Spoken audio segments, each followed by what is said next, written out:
मेरी आज की इस वीडियो में सबसे पहले मैं अपनी बहनों, माँओं, बेटियों से माफ़ी मांगने के बाद कुछ बातें करने जा रहा हूँ कि मियाँ बीवी कहीं जा रहे थे। बीवी ने हस्बे मामूल नोक पलक संवारी हुई थी और टैक्सी के इंतज़ार में खड़े थे। इतने में टैक्सी आई और वो उसमें बैठ गए। कुछ देर बाद टैक्सी ड्राइवर ने कहा, अपनी वाइफ से कहें कि ये लिपस्टिक का शेड मिटा दें, मुझे अच्छा नहीं लग रहा। ये सुनते ही शौहर ने गुस्से से ड्राइवर का गिरेबान पकड़ा और बोला, तुम्हारी हिम्मत कैसे हुई जो तूने ये बात बोली?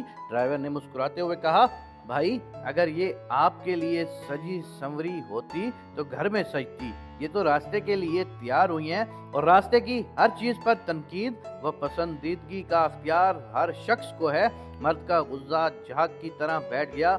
वो रुमाल निकालकर बीवी को दे रहा था और कह रहा था कि लिपस्टिक साफ कर लो। शायद इस बात में हकीकत ना हो मगर एक सच्चाई जरूर है। औरतें वाकई अपने शौहरों के लिए कम और लोगों के लिए ज्यादा तैयार होती हैं। किसी तकरीब में जाना हो तो घंटों सैलून में लगा देती हैं, मगर शौहर के आने का वक्त हो तो कभी उनके लिए तैयार नहीं होती। साफ कपड़े भी नहीं बदलती।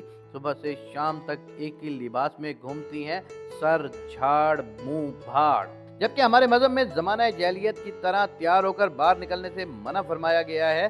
ये नहीं कहा गया कि तुम अपने घरों में भी सजा संवरा ना करो, बल्कि कहा गया है कि ज़ेबाइश शौहर के लिए है, मगर हम इसके बरक्स करते हैं। शायद यही वजह है कि मर्दों को दूसरों की बीवियां और अपने बच्चे ज़्यादा अच्छे लगते हैं। इस सारी कहानी बनाने का या आप लोगों तक लेकर आने का और सुनाने का सिर्फ एक मकसद है कि कभी अपने आप पे ज़रूर गौर कीजिएगा। हर बात को तनकीदी नज़र में मत लीजिएगा। क्या ये बात सही नहीं है कि औरत को अपने खामद के लिए तैयार होना चाहिए? और क्या ये बात भी सही नहीं है कि जब अपने खामद के लिए तैयार होने का हुक्म दिया गया है तो उसको घर में तैयार होना चाहिए, ना कि बाहर रोडों पर, सड़कों पर और किसी पार्टी फंक्शन में। मैं ये नहीं कहता कि किसी ऐसी पार्टी फंक्शन में कि जिसमें औरतें ही औरतें मौजूद हों वहाँ पर तैयार होकर जाना बुरी बात है, लेकिन मैं ये ज़रूर कहता हूँ कि जिस पार्टी में मर्द हों और औरतें हों वहाँ पर आपको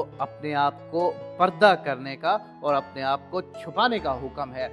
आज इसी एक पॉइंट की वजह से हमारे मुआशरे में घर घर में बेरारवी का शिकार औरतें और मर्द इकट्ठे हो रहे हैं। तलाक की शरह बढ़ रही है। मेरे दोस्तों, मेरी बात को बुरा मत मनाइएगा, लेकिन अपने बच्चों की तरबियत में पर्दे का ख्याल जरूर रखिएगा।